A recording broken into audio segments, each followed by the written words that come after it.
Hi, I'm Sue Wilson from Up Colonics, and today I want to talk to you about bacteria and yeast. Good bacteria and yeast and bad bacteria and yeast.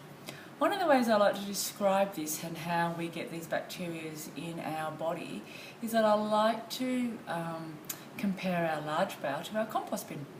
So a compost bin is made up of leftover food scraps, vegetable food scraps. We put that into the compost bin, and then just organically all these bacteria break that compost bin down.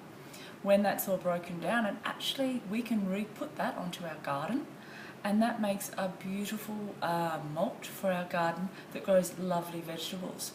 That really is what happens in our large bowel. So when we eat all of our vegetables, we then have lots of good bacteria in our large bowel. They break it down, and then that then is absorbed back through our mesenteric system into our blood system. So, and our body is our garden. So we really are feeding ourselves that way with bacteria and yeast.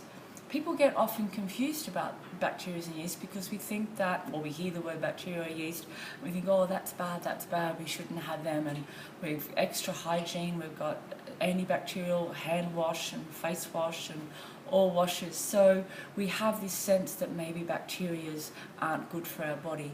In fact, what we're finding out now is that bacteria are imperative for our body.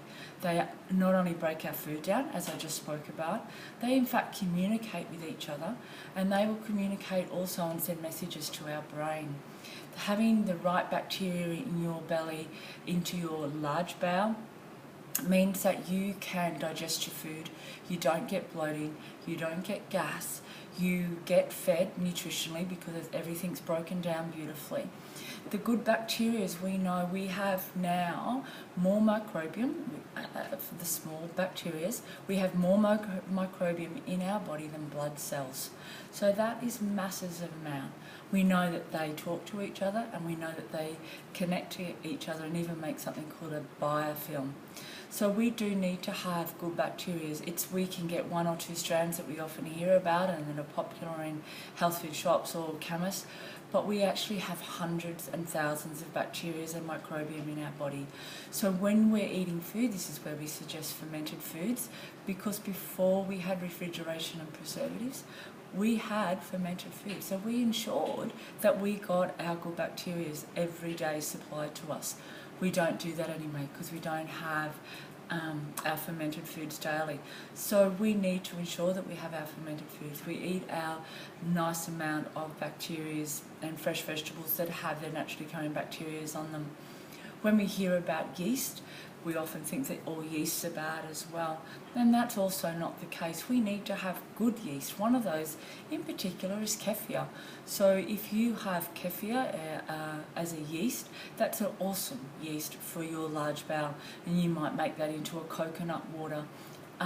In any bacteria or yeast that you might purchase, you always want to ensure that you get ones that have a high integrity to ensure that you're getting the best quality yeast and bacteria.